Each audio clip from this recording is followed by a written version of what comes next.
Thousands of Amazon workers striking at 7 Amazon facilities in Illinois, New York, Georgia, and right here in California.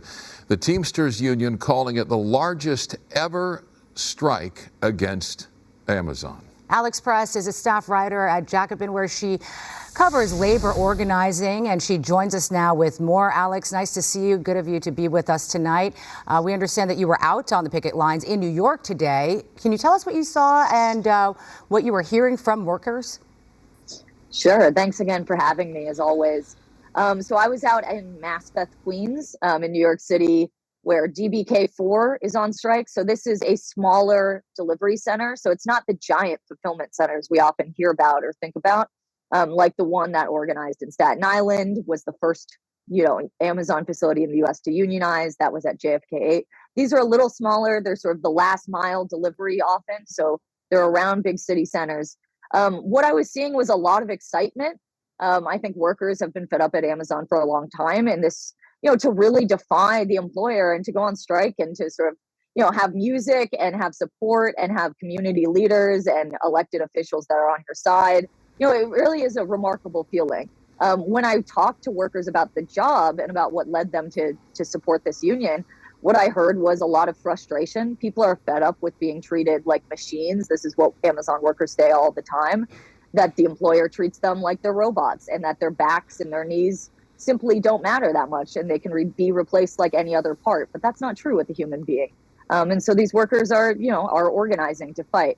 I think it's worth saying that this is not every driver who was out on this picket line. There were a lot of drivers still going to work. The NYPD were very much intervening on the side of Amazon.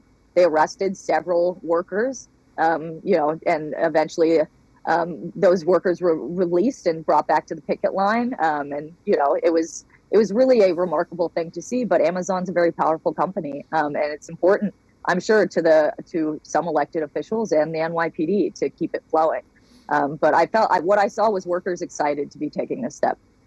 Alex, the Teamsters say Amazon won't recognize the workers' affiliation with the union. Amazon says the Teamsters are misleading the public since the Teamsters account for less than 1% of the company's workforce. What do you make of the war of words, and how do you ultimately see this resolving? Yeah, so this comes down to something called the joint employer rule. So the National Labor Relations Board under Biden, led by General Counsel Jennifer Abruzzo, has been pretty aggressive as we've seen in decades, siding with workers. And this current NLRB has said Amazon, at least in one case, should count as a joint employer of these drivers. So for people who don't know, drivers at Amazon really are employed by a sort of a contractor company. So they don't get their checks signed by Amazon, right? You might get your package delivered by someone who's wearing an Amazon shirt, driving an Amazon branded van. They are not direct employees. Now, these workers and the Teamsters have been arguing that in every sense of the word, in the common sense understanding of who your boss is, who makes your schedule, who gets to discipline you, who determines all the conditions of your job, that's Amazon. And NLRB has been starting to side with them. So that is the argument here, that it is Amazon who should have to bargain with them, not these small contractors who really have no say anyway, who just do what Amazon tells them. Amazon, of course, disputes this. The last thing I would say here is Amazon also is refusing to bargain with those workers at JFK8 that I mentioned, who are indisputably employees. Amazon doesn't argue that they aren't. They work in the warehouse. And so it's hard not to conclude that this is about Amazon wanting no one to stand in their way when the aim is making sky-high profits on the backs of, hundreds of thousands of members of the public. You mentioned at the top of this interview, Alex, about the workers in the warehouses having knee problems and back problems and being treated like robots. And you wrote an article back in April of 2022, a piece titled "Working at Amazon's is hazardous to your health." Can you tell us what made these warehouses hazardous, and has anything changed since you wrote that piece?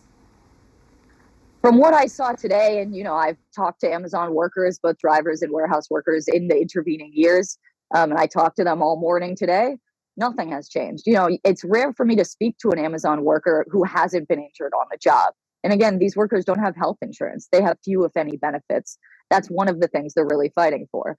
You know, that article I wrote was about a report from the data showing that Amazon has about twice the injury rate of comparable warehouses. So other warehouse workers, we know this is a tough job. It can be a dangerous job. Nonetheless, Amazon has doubled the rate of injury.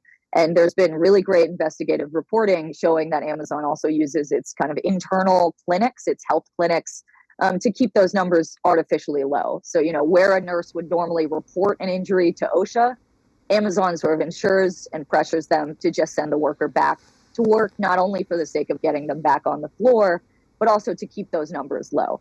So nothing from what I see has changed. And, you know, the Senate's Health, Education, Labor and Pensions Committee recently also issued a report, you know, echoing these numbers, this reporting. And what, again, the workers, as soon as you go to one of these picket lines, will just tell you straight up. All right, Alex, we'll have to leave it there for now. Staff writer for Jacob and Alex Press. Good of you to be with us. Thanks for taking the time.